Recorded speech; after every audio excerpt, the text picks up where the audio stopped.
Saudara-saudariku, secara simbol pintu suci itu terkait dengan ziarah karena kemudian ada semacam tujuannya. Sekarang kita lihat landasan alkitabiahnya dalam Yohanes 10 ayat yang ke-9. Mari kita membacanya bersama-sama.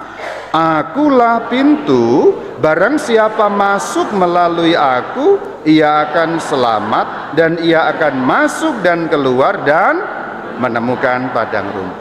Jadi ini simbolisasinya kuat sekali karena Tuhan Yesus Kristus itu juga menggambarkan dirinya beliau sebagai pintu.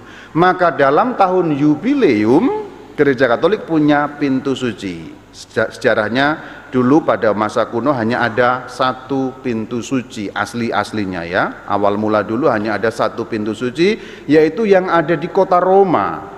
Pintu sucinya di mana? Di Gereja Katedral Kota Roma. Di mana itu Gereja Katedral Kota Roma? Di mana katedralnya Kota Roma? Siapa yang tahu? Gereja Basilika Santo. Nah, kepleset ya. Sudah banyak yang ngomong Petrus ya. Basilika Santo Yohanes Lateran. Oh, baru Katolik ya. Ini Katolik baru ini. Yang bunyi oh itu Katolik baru. Saran saya nanti kalau dengar sesuatu yang baru jangan bilang oh. Kedengeran kurang bagus gitu loh. Oh. Manggut-manggut aja gitu.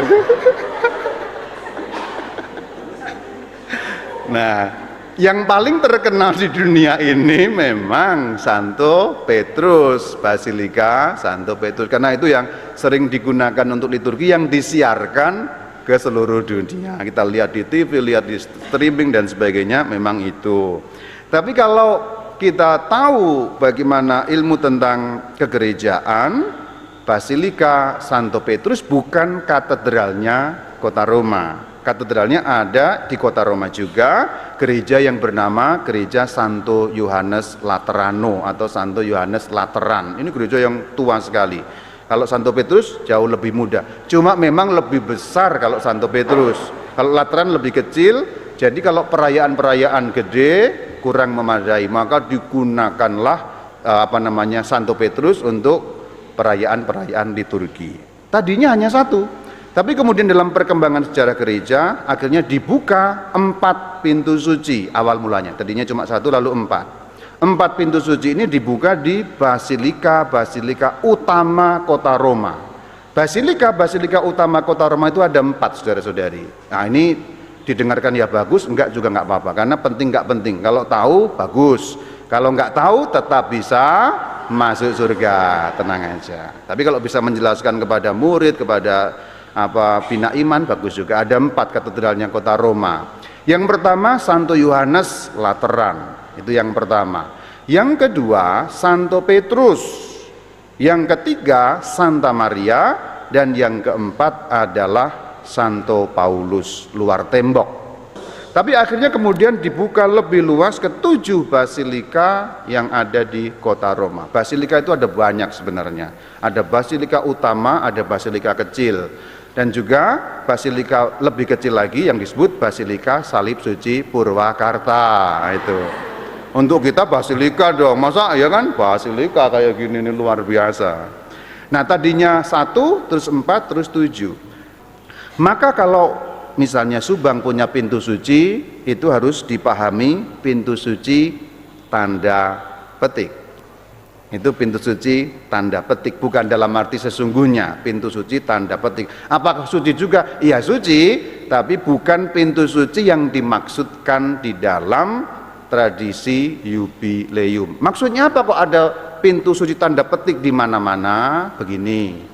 Kalau orang Roma pergi ke katedral Kota Roma kan dekat, tinggal naik angkot. Apakah di Roma ada angkot? Ada, tapi angkotnya ya bagus ya pasti ya.